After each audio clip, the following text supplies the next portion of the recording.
Hello, beautiful people across the internet. My name is Soul, and today we're finally doing it. The finale to the Dragon Ball Super rewrite. That's right. This is episode 3 in a series that I've been doing for like a year or two now. Originally, I filmed this all in one day, and I was like, this needs multiple videos. And my rewrite for the tournament power was not in depth at all, and so I just rewrote it again. What I have in front of me now is a much bigger deconstruction of the Tournament of Power.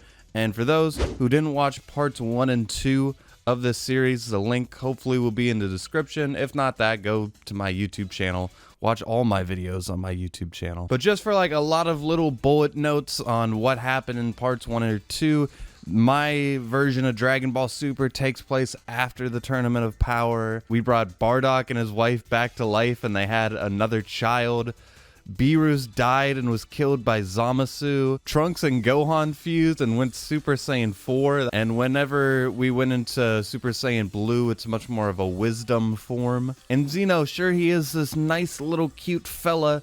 At the other hand, he's also the big scary Omega Shenron, and he is not as nice of a person. In fact, he creates this tournament out of malice. He says in 1 year's time, we're going to have a tournament, and whoever doesn't win dies permanently.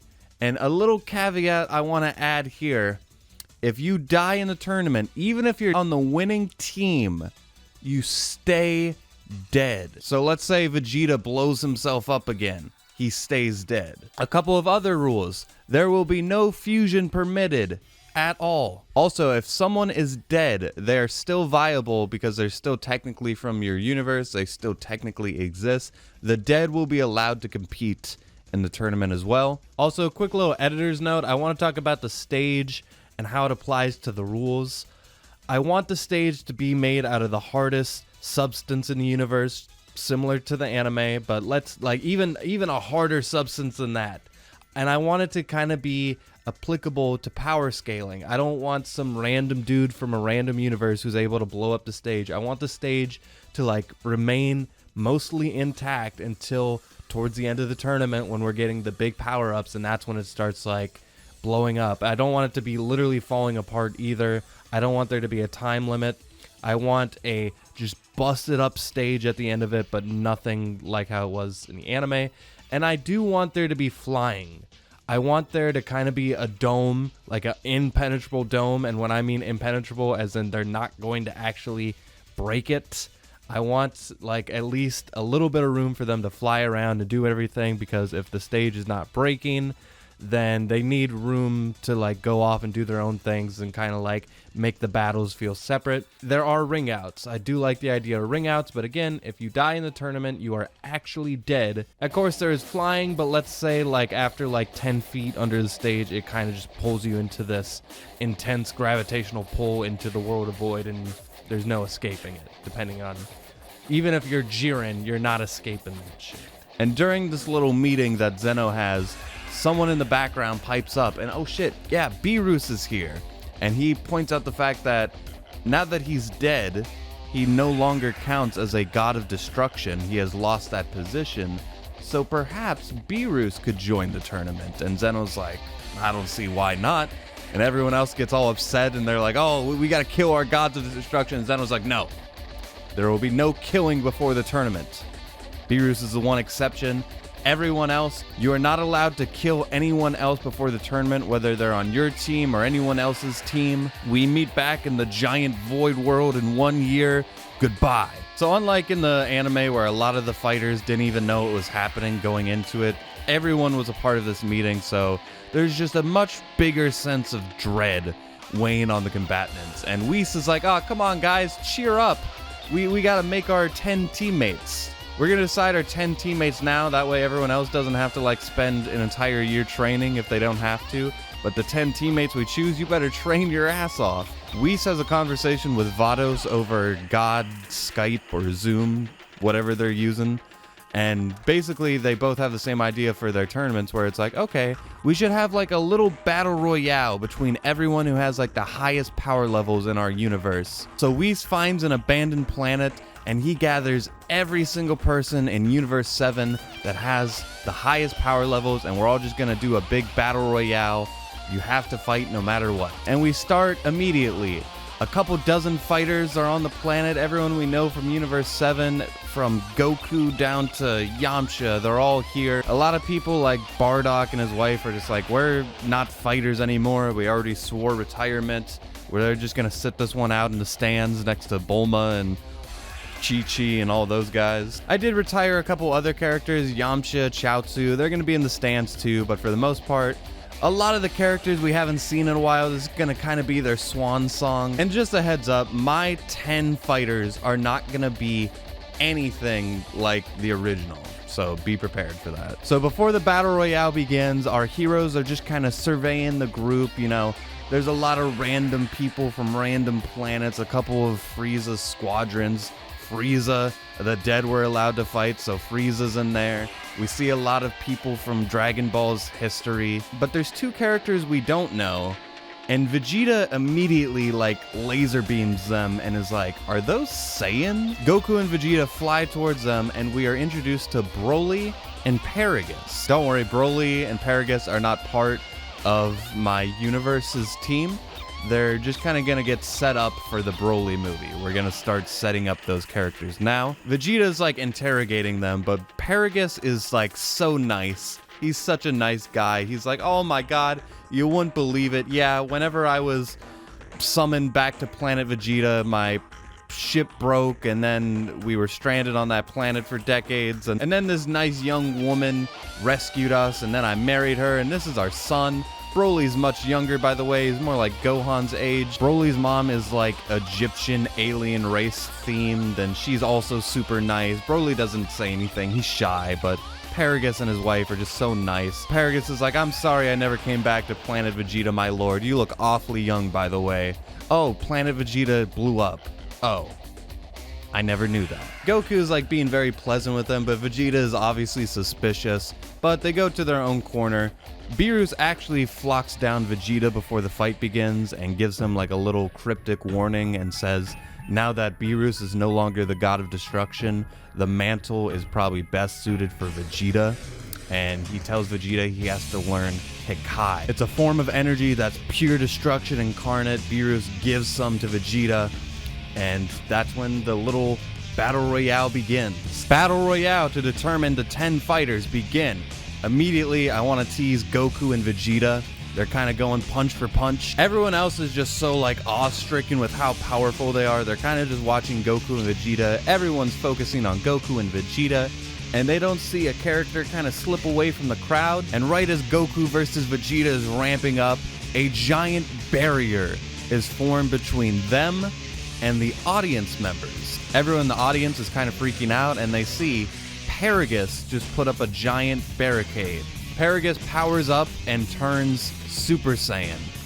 He turns around, raises his hand, and calls on Broly. And now we can see clearly Broly has a headband, the same one he wore in the movie. And Paragus calls on Broly to attack Bulma. As this happens, we get a little backstory of Paragus. Everything he told Vegeta was a goddamn lie. However, Broly is much younger in this timeline, so Paragus was exiled because he believed that the Saiyans should be trying to fight against Frieza, and he tried to start a mutiny. So King Vegeta tried to have Paragus assassinated. Paragus ran away. His ship crashed on a random planet where he remained for decades, eventually met his wife. That part was still true, but Paragus, in the back of his mind all these years, wanted revenge. He just never thought he'd get it because he thought all the Saiyans had died until a couple moments ago when he was summoned to a random planet. Broly is kind of a mix between how he was in the Super movie and his original state. Like, he hulks out all the time, but other than that, he's like a gentle giant. He's also kind of a mama's boy, but Paragus is very strict on him and obviously like mind controls him when need be and whenever he hulks out, so very rocky relationship. But anyway, Paragus sicks Broly onto Bulma because he realizes that Bulma is Vegeta's wife, and He knew Broly and Paragus were far too weak to fight Goku and Vegeta. That's just from them going Super Saiyan 2, and he says, okay, we're too weak to fight them, but since he took something away from me, I can take something away from him, and he attacks Bulma. Broly powers up and goes Super Saiyan 1 and attacks Bulma. He's in the stands looking like a giant, and who comes to the rescue? I want you to imagine who's in that audience. Like, we have Bardock and his wife, we have maybe like Videl or Chi-Chi, a lot of characters. Who comes to the rescue though? Yamcha. Yamcha getting the redemption of his life, saving the woman he once loved, overpowers Broly just for a second. Which again, I'm just setting up for the future here. A lot of this will have payoff if I ever do a Dragon Ball Broly rewrite. But anyway, Vegeta saw what just happened, and he goes apeshit. Vegeta powers up and we see Hakai energy forming from him for the first time. But it's kind of glitchy and staticky, like he's never used it before, so he's like really unstable. He grabs Broly by the throat and just a giant explosion happens. And when the dust fades, Broly is gone. Broly is dead, or at least as far as we know. I'm just gonna give a little spoiler here right now, just to kind of like give an idea of what I'm going for here. For whatever reason, Broly's mom's race can absorb Hakai energy, and the reason that Broly turns into like a dark Super Saiyan is because he absorbs so much Hakai energy. But for right now, everyone thinks he's dead. Paragus is very depressed, and Vegeta's looking down on him, and he's like, I didn't mean to do that, but you had it coming. Don't attack a Saiyan's wife. And he just kind of kicks Paragus, knocks him out, says he'll spare him, hands him off to his wife, and says, don't come back. And then we just resume the battle royale as if nothing happened. And there's a couple little skirmishes I would like to see personally in this battle royale. I would love to see Boo versus Oob. We've never had that before. That would be fun. I would like a little Sun family battle royale. I would love to see like Goten, Pan, Gohan, Goku, Videl even, like all kind of fighting together. That'd be cool. Or even just Gohan and Goku. Like, we need more of that. Android 17 and 18, I guess this would be the reveal that Android 17 would be in this tournament, so it'd be cool to see him. He's not going to be nearly as strong as he was in Super. The Android 17 hype was a wonderful part of the Tournament of Power. It's not going to be here in my rewrites. There's just too many other good slots I want to use. Oh, I would love to do Future Trunks versus Frieza in this skirmish. Just kind of do a little fades of the past. That would be great. I want to have a little moment between Beerus and Piccolo. And Piccolo is like, I have no chance to fight you. I'm not a god. And then Beerus is like, weren't you the god of Earth? You have divine energy. Just by having that title, you have at least an ounce, a tiny sliver of god energy. And if you can find a way to exploit it, the sky's the limits for you, Piccolo. And then he beats the shit out of him. We can have Krillin versus Tien, a lot of matches we haven't had in a while, and I want to end the little skirmish with Goku going into like a music video mode. I want him to fight all his old masters and rivals. He fights Master Roshi for a moment. He fights Krillin, Tien, throw in Yamcha, Piccolo, Frieza, Boo, Oob, and then we finish it off with Vegeta. They do the same thing as before. They go power level for power level, Super Saiyan 1, 2, 3. Vegeta already did Super Saiyan 3 in my other rewrite, but it's still cool. Super Saiyan God, Super Saiyan Blue, and right before they lock punches and their wisdom forms, Whis calls the match. He said everyone had great performances, but here are going to be the 10 fighters. Goku, Vegeta, Gohan, Frieza, Beerus, Piccolo, Pan. Future Trunks is in here, which just as a reminder, all the other timelines got wiped out. They're all the same timeline now, so our Future Trunks is here. Then I got Majin Buu, and I got Oob. We still got 1 year before the tournament. Everyone kind of is going to go in their own little training areas with their respective partners, except Frieza. He's just going to go to hell because that's where he belongs. And I want to do a nice little training arc, but I want the main character of the training arc to be Oob. For those who don't remember, Oob has been training in the background during this entire rewrite. He was training with Master Roshi. He went up Korn's tower. he was living Goku's past a little bit. But now Whis is going to take Oob aside and say, hey, during the next year, all the other 9 combatants, I want you to train with each of them. Each of them has a lesson for you, and they're gonna make you stronger. So Oob's first partner is future Trunks, and he calls dibs on the hyperbolic time chamber. For whatever reason, Trunks, being from the future, he can kind of abuse the hyperbolic time chamber. It almost kills him when he does it, but he can go in and out as he pleases with like no time restrictions. So the first round in, he goes with Oob. They spend an entire year there. Oob gets a little older, Trunks gets a little older. And during the whole time, Trunks is pretty fucking depressed. On top of feeling guilty about his entire timeline being wiped out, he feels pretty guilty that a lot of the reason Zeno is upset is because he fucked with the timeline, so he is super depressed. But whenever they get out of the hyperbolic time chamber, Bulma is there, Jocko's there. Jocko's like, I know the thing to treat you up, homie. Let's go for a night out on the town. We're gonna have a little comedy section here where Oob, Jocko, and Trunks go out on the town. And Jocko's like, let's meet a nice young girl, Trunks. You see that girl over there? You're gonna talk to her and you're gonna invite her out on a date. And Trunks is like, what? And Trunks, the awkward fuck, doesn't even know how to talk to a girl. But Jocko, the wingman, helps him get through it. Trunks is talking to a girl. What a crazy world we're living in. In the back of his mind, he's saying, like, I only have a year to get stronger. Like, I shouldn't be doing this. But a part of him says to himself, I haven't been happy in a long time, and Trunks gets a girlfriend. So Oob and Trunks go their separate ways. Just a little spoiler, we're gonna fast forward a year from now, right? And Trunks is gonna be like much older, like distinctly older. Him and his girlfriend are gonna have a child. Trunks spent so much time in the hyperbolic time chamber, he's much older, and he actually brought his wife in there, and they have a child now. Trunks is gonna have more motivation than the rest of the team combined because he has so much guilt and he is also protecting his newborn family. The next episode is gonna be with Majin Buu, who's hanging out with Mr. Satan. If Trunks was like this barrel of anxiety and we need to train right now and get stronger, Majin Buu is just a carefree lad. Him and Mr. Satan are just hanging out. They're kind of training, but they're kind of not. They're just doing like sit-ups and stuff. And Majin Buu and Oob actually sit down and have a conversation where Majin Buu kind of seems more intelligent and he's talking about how he used to be the Grand Supreme Kai. And this is a little bit of a spoiler for those who didn't read the manga of Dragon Ball Super, but Majin Buu reveals that he is still the Grand Supreme Kai, but whenever they split, Oob got the God energy between them. So Oob has God energy just like in the manga. And this version of Buu says, with God power comes wisdom and a mindset of tranquility. That's why he's not so focused on training, because no matter what, he believes the universe will be in order, blah, blah, blah.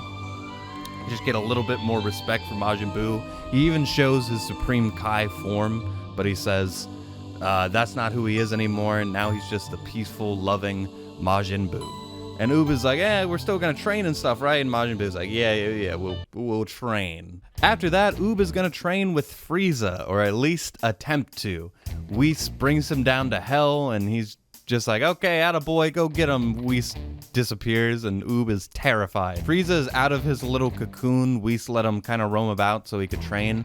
But Frieza is actually talking to Universe 11's God of Destruction. And they look at Oob and they're like, what are you doing here? And Oob's like, I'm gonna tell that you're gonna betray us. And then Frieza walks up to him and he's like, good, because I am going to betray you. Oob tries to put up a fight for a little bit, but he's not at like golden Frieza level strength. This is kind of like his training, but he just gets his ass beat. After that very successful training episode, Oob is going to train with Gohan and Piccolo, who have been, partners this whole time. And Gohan is trying to reach a new limit.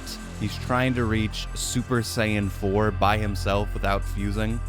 And Piccolo is trying to tap into that God energy that Beerus said he had. And both of them are not having much luck. They're just training and training, getting stronger and stronger, but they're not like pushing past themselves. And Oob sits down with Gohan for a while and he says like, what triggered it before? And Gohan says something along the lines of like, well, when I was training with Trunks, like he had a lot of rage inside of him because of all the things he went through. And Gohan says, whatever it comes back to, whenever I tap into that rage, I'm so powerful, but for whatever reason, by myself, I can't tap into it willingly. And Gohan isn't just gonna magically hit Super Saiyan 4 all of a sudden. At the end of the episode, he still hasn't hit it.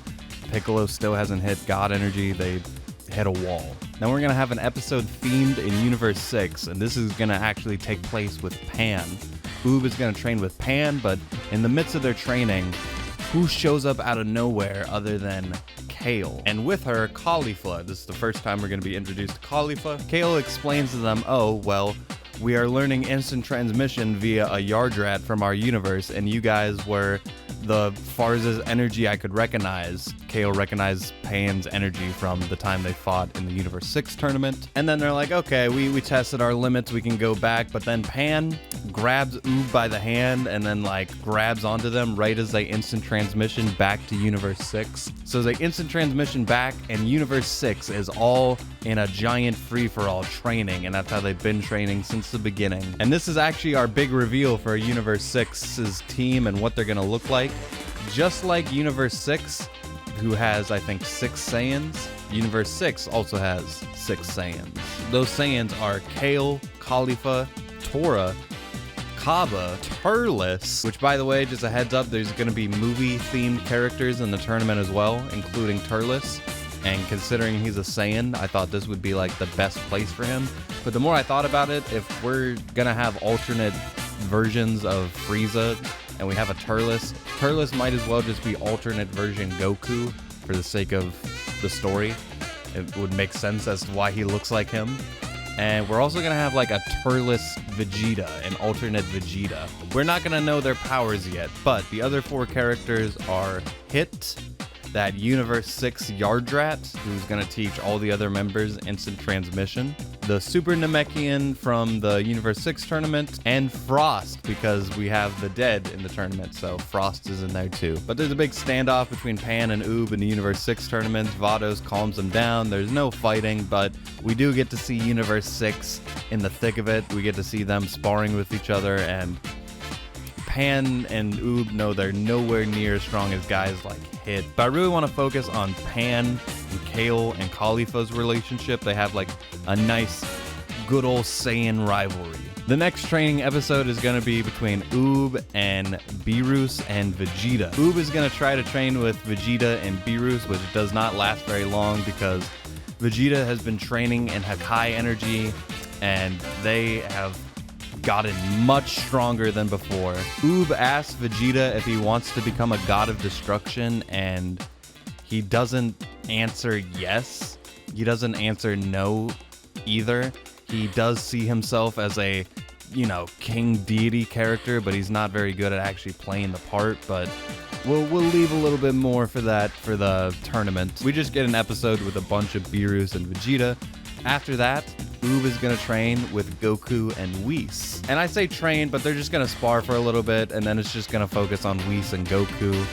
Obviously, Whis is training Goku in the opposite form of Beerus. He's training him in the ways of the angel, and we can only assume Goku has gotten exponentially stronger since the past year. And then we're gonna have one more episode before the tournament begins, and it's actually gonna focus on Universe 11. It's gonna focus on Jiren. And I'm gonna change the lore for Jiren a little bit here. So whenever Jiren kills somebody, he absorbs their power.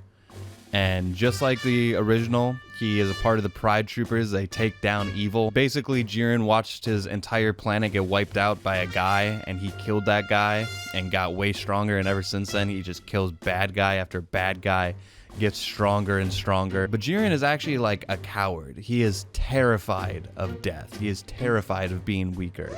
And when he saw everyone else in that tournament during that meeting, he knew he is not going to be nearly as strong as everyone else in this tournament. This version of Jiren is much weaker. So he says to himself, the only way I'm going to survive this, or our universe is going to survive this, is if I play dirty. And he thinks, well, if all the other universes are going to die anyway, then maybe I should make myself stronger before the tournament begins. And that's when Jiren goes on a universal tour of destruction, destroying planet after planet, and every time he kills a planet, everyone on that planet's power level gets added on top of his. He goes to Universe 6, wipes out their version of planet Vegeta, goes to Universe 7, he wipes out Earth. But this is happening like literally moments before everyone leaves for the tournament, so they're all distracted. Whis grabs everyone's hand and they travel, and right before Jiren is summoned, he destroys Earth. And before Jiren is summoned, he says what his motivation is gonna be. He's gonna ask Zeno to lay down before him so he can kill him and become stronger than Zeno. So yeah, he has big supervillain energy, but a lot of that comes out of fear. And he's a little bit justified for what he does because he thinks they're all gonna die anyway. Now with all that done, we can finally begin the Tournament of Power. I'm gonna be going bullet point for bullet point here, battle for battle. Always assume that there's other battles in the background. But like I said before, Trunks and his new girlfriend have a daughter. He feels like he really has to protect them. He's more motivated than ever. He's dealt with grief before, but like the responsibility here. He's also like even older than Gohan now. He's like catching up to Vegeta's age. That's how much he abused the time chamber. I think that would be a great wrinkle for Trunks' character if he just abuses time, but now by burning the candle at the other end. Trunks' wife can't go into the time chamber as much as Trunks is, but Trunks can go with his daughter because, you know, she has his blood, so they spend a decent amount of time in the time chamber together. Trunks' daughter is already like Goten's age, in case you ever want to do like a fan ship there. There you go. I don't know if I mentioned this, but all 12 universes are participating in this tournament. So there's going to be a lot more characters. That being said, I want each universe to have a captain. And you can have unique new characters for the entire rest of the team, but at least the captain is going to be a character that we know, either from a Dragon Ball movie or some kind of Dragon Ball property.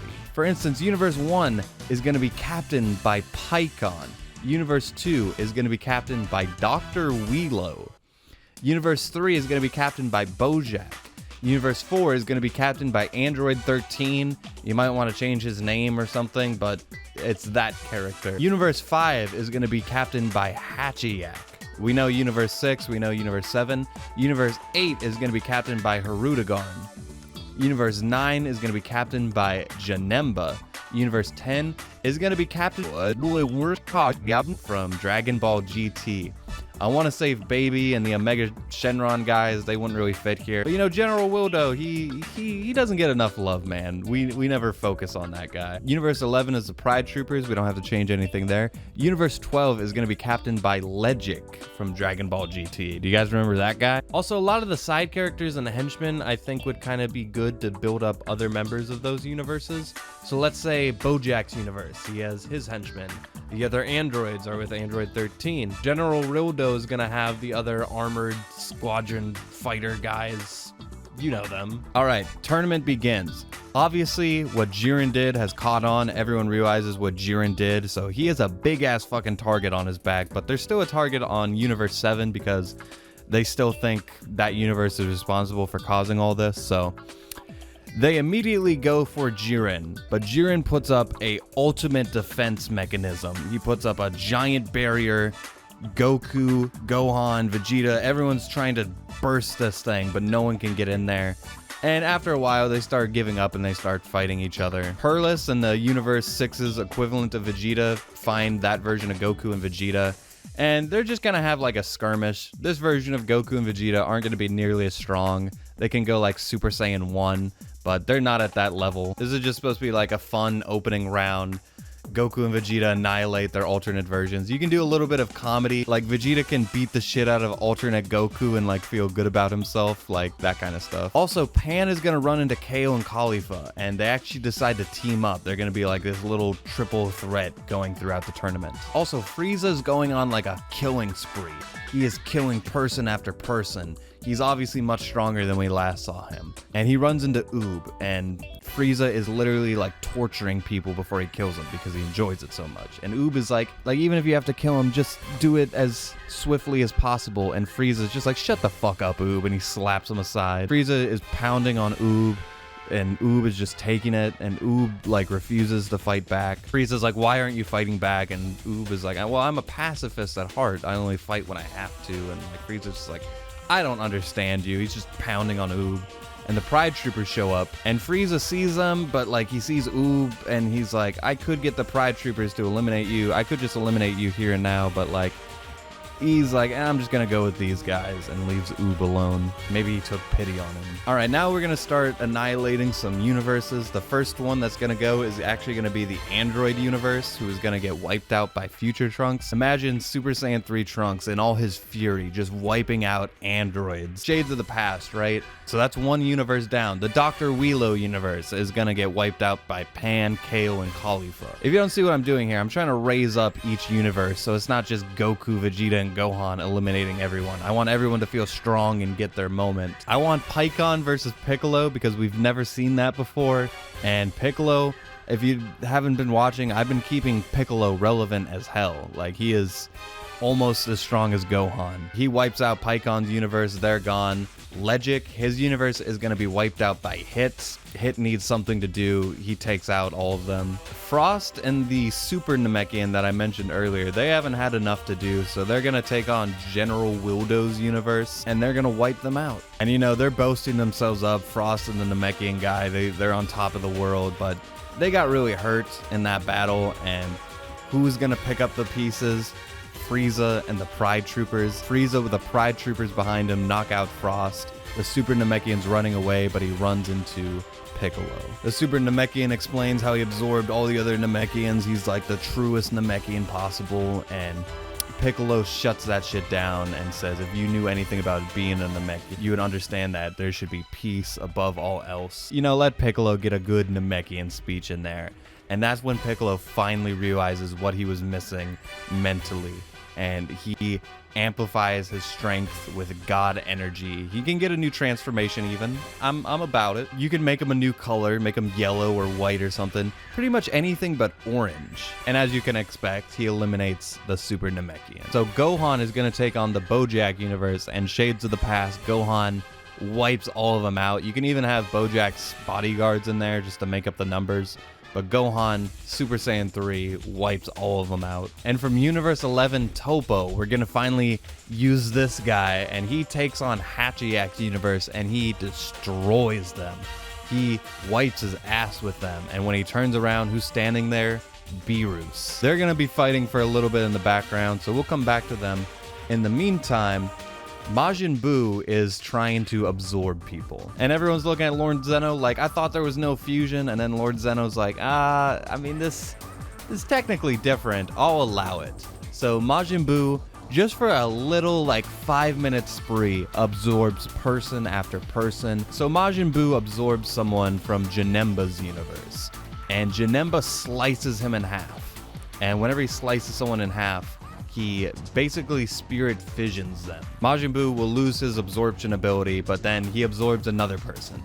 So for like 5 minutes, it's just like cat and mouse. Majin Buu absorbs someone, and we get to see like a new Majin Buu form, even if just for a second. And then Janemba just slices him, and he reverts back.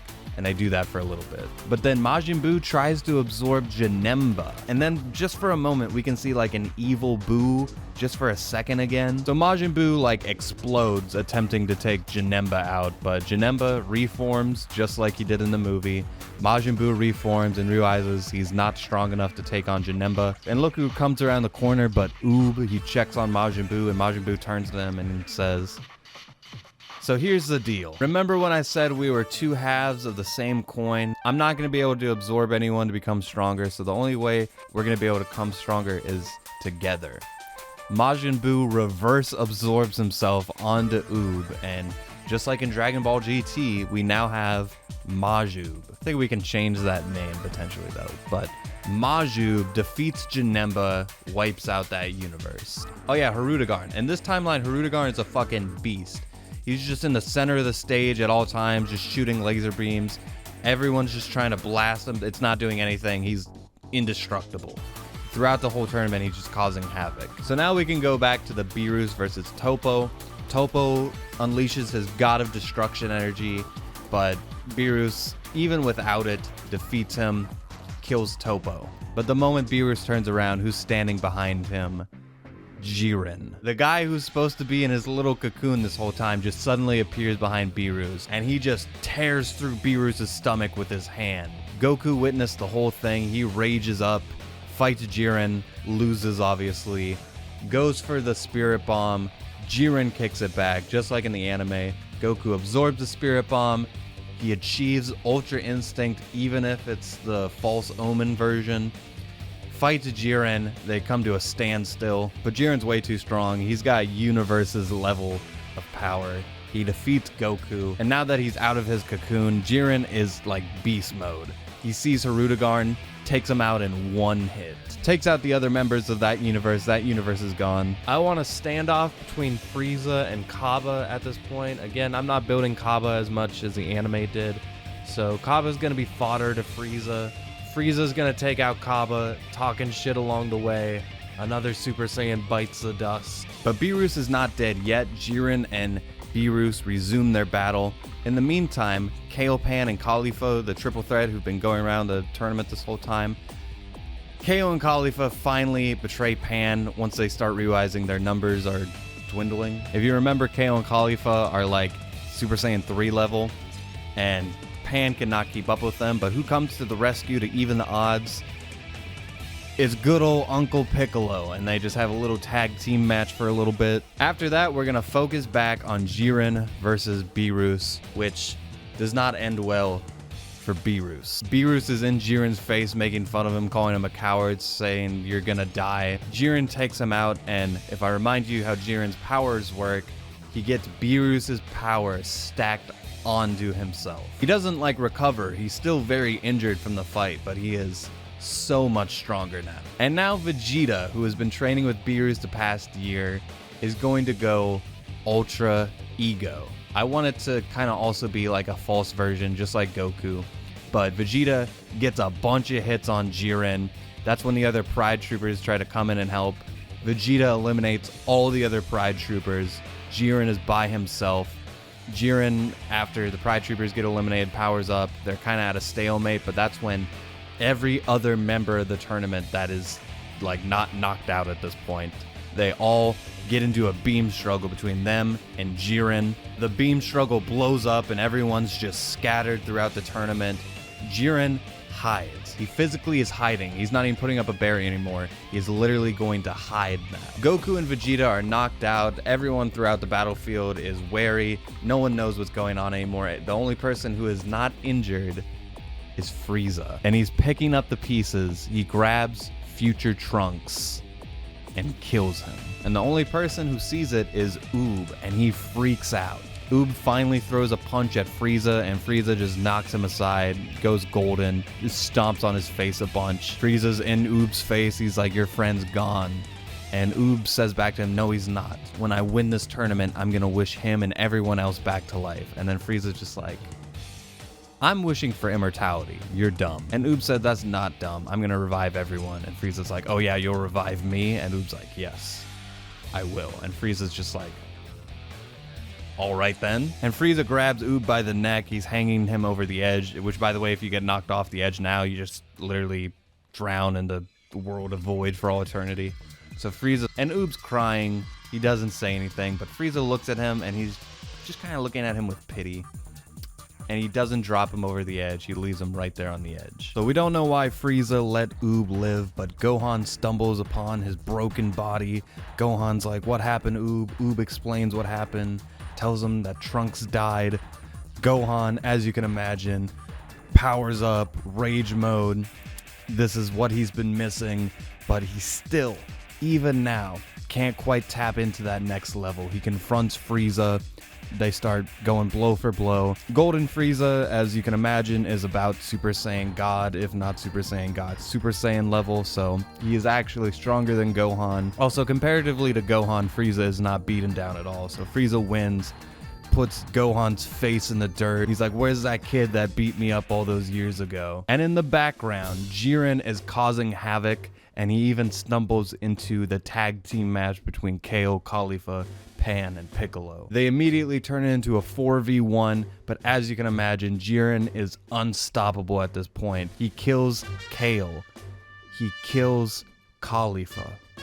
He kills Pan, and he kills Piccolo. Gohan's lifeless body shoots back to life, and he powers up to a level he's never gone to before. He can finally control his rage and enter Super Saiyan 4. Super Saiyan 4 Gohan takes on Jiren. As you can imagine, it's an epic battle. Jiren is very weakened by now, but he did just absorb the strengths of 4 Super Saiyan 3 level characters, so it's not gonna last very long for Gohan. Thankfully, Goku is coming too. Goku's looking around. He's starting to count everyone who is lost. One by one, he realizes Pan is dead, Piccolo is dead. Then he just sees Gohan take a big energy blast from Jiren. Gohan is knocked down to his normal state. Goku has Gohan in his arms. They're just kind of crying together. Jiren finds the next lifeless body that he can eliminate, which is Oob. He grabs Oob by his hair and is about to just crush him. So you have Gohan and Goku staring down Jiren, who's about to kill Oob, and then Frieza kind of saunters in, just kind of gloating. He's saying this is what the monkeys had coming and all this. He found someone even stronger than Goku, and that's why whenever Universe 11's team wins, Frieza's going to be brought back to life as per the deal. And that's when Jiren just kind of laughs it off, and he's like, I wasn't going to bring you back to life. I'm going to make myself even stronger. I'm going to ask Zeno to let me kill him, and I'll be the strongest in the universe, and then no one will ever be able to kill me. And just before Jiren crushes Oob's head, Frieza comes out of nowhere with a fucking death beam. Golden Frieza versus Jiren. Frieza throws himself at Jiren, knowing he's not going to win, and thus also saving Oob for whatever reason. He has a soft spot for that kid. Jiren's beating the shit out of Frieza so bad, and then he's about to do the final blow, and who do you know jumps in the way of the energy blast? Oob. Frieza's like, why the hell would you do that? And Oob, tears in his eyes, says his goodbye. What's left of him fell off the edge, and he's falling into the void. I don't know if you've been keeping count, but we have our final 5, which is Goku, Vegeta, Gohan, Frieza, and Jiren. Jiren is looking around for his next victim. He finds Gohan. Gohan is beaten down at this point. Jiren beats on him until he's in his base form, but of course, if he beats Gohan and gets amplified again in strength, it's game over. There's no way they're ever gonna recover from that. So Goku, before Jiren kills Gohan, blasts him, and he falls off the edge and into the world of Void. Hopefully, he doesn't suffer too badly. He taps into that energy once more, the mastery of self-movement, but this is not the Ultra Instinct from before. This is mastered UI in all its glory. It's going to be very similar to the anime in terms of form, and as I said before, I think all the god forms should have some kind of like unique clothing, kind of like the Fusion has, so I think you should still retain that, but otherwise the hairstyle, the eyes, the aura, I love UI, so I'm not going to change it. So Mastered Ultra Instinct takes on Jiren, and in the background, Frieza crawls over to Vegeta, wakes him up. Vegeta saw everything that Frieza did. He says he's going soft. Even if he is, he's going to kill him after this tournament. Frieza just ignores him. Frieza says they're going to have to work together if they're going to defeat Jiren. And then he looks over. The fight between Jiren and Goku is pretty fucking amazing. But Jiren caught Frieza's eyes. He's still pretty salty about that betrayal, so he hurtles an energy blast at Frieza. Frieza, seeing it, knowing he's not going to dodge in time, gives what little energy he has left to Vegeta, takes the blow. Frieza is dead. Vegeta takes that energy with a sinister smile. And then he looks around. He starts to realize everyone that has fallen. Trunks is dead. And that's when he enters Ultra Ego, a mastered version of Ultra Ego. The previous form, you know, very similar to Ultra Instinct Omen. I think this version of Ultra Ego could use a little bit of a makeover. I don't know specifically what I would change, but I don't know. The Ultra Ego form just needs a little something. Now Mastered Ultra Instinct and Ultra Ego take on Jiren. And as I said before, these forms are way more powerful than they were in the anime. Ultra Instinct and Ultra Ego take on all-powerful Jiren, almighty Jiren, and it is a battle for the fucking ages. As you can imagine, the music, the animation, everything about this, I would only imagine would be spectacular. Goku and Vegeta teaming up to take on the big bad guy, something we love to see. And I know that I'm not doing the Goku Frieza thing, and I think that was great, but I think we kind of achieved the same narrative beats just using Oob instead. Because I like the ending of the original Tournament Power because it kind of made up for the fact that Goku's an idiot who will, you know, count on the worst of people. You'll have mercy for the worst of people, but in the Tournament of Power, it kind of made up for that. But I think the arc we have with Oob and the fact that Frieza had a little bit of a redemption, even more so I think than in the original, kind of makes up for that. And then we still get our big badass ending with Goku and Vegeta's new forms taking on the ultimate evil, even if he's not fully technically evil. But as you can imagine, Goku and Vegeta take it to Jiren. They have the ultimate energy beam struggle. As they do, they're kind of walking up to each other. The battleground around them is like slowly crumbling, so they're just walking one step towards each other. And when they all meet in the center, big explosion, all three of them perish in the fire, and the Tournament of Power ends in a draw. Or so we think. Oob, who was thrown aside earlier, landed on a spare flying rock. Rejoice as Oob announces his wish to Grand Zeno. He asks that everyone that was killed by the tournament participants be brought back to life, so that technically includes everyone within the tournament, that technically includes everyone that Jiren killed, and that even includes Frieza and Frost, who were technically, and Beerus, who are all basically, once you die the second time, you no longer exist in Dragon Ball. With Zeno's power, you can be brought back to life, and thus these people were all born again. But they're not dead anymore, because they were fully revived as per Oob's wishes. Grand Zeno says, I think I've learned something about humanity, and maybe I was wrong about you guys after all. Before being transported to their respective universe, we get a lot of goodbyes. The Super Saiyan trio, Kale, Khalifa, and Pan, get a final goodbye. Beerus and Champa, who had emotional beats throughout this, finally get a little bit of closure. Vegeta and Trunks unite. Gohan, Pan, everyone. There's a scene with Vegeta and Beerus where Beerus says, well, I'm alive again, so I guess I can just take up my old hat. And Vegeta's like, what? I thought I would... Beerus is like, nah, kid, it was never gonna happen. Jiren has a moment with Goku where he says, death wasn't as bad as he thought it would be. And Goku says he's died plenty of times. And Jiren says, and you're still like not worried about it? You're not scared? And Goku says, in the way of Ultra Instinct and the way of the angels, there's no room for emotions like that. And Jiren says to himself, so in order to get stronger, I have to eliminate the fear within my body. And he thanks Goku. He apologizes to everyone. Whether they accept that or not, who knows? But they all transport to their respective universes. And then for the big send-off, we can just have a party at Master Roshi's place. I can't think of a better send-off just to celebrate these characters. I'm having some quality fun time. A lot of characters evolved throughout this tournament. I think Majuub, Pan, and Goku's brother, sibling, sister, whatever you want to do with that character. Those are three characters that could all be main character for future franchises of Dragon Ball. If you ended it here, I think a lot of people would have been satisfied. Goku and Vegeta hit new forms, and you can't imagine they'll get that much stronger beyond that. Sure, Vegeta could become a god of destruction. Goku could be some kind of prolific angel, omnipotent being. As it stands, I like where they're at right now.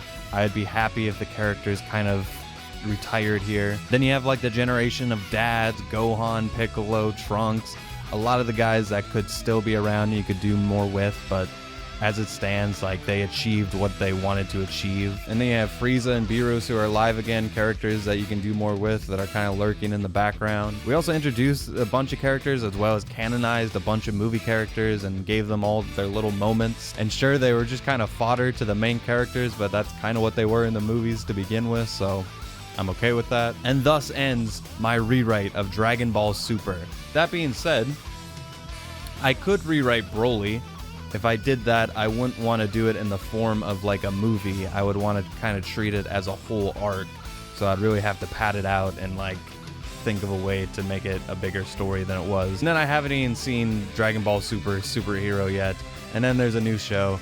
So I might be making future videos like this, but don't quote me on it. Until then, I have a lot of other Dragon Ball videos cooking and a lot of other anime content on this channel. Be sure to check it out.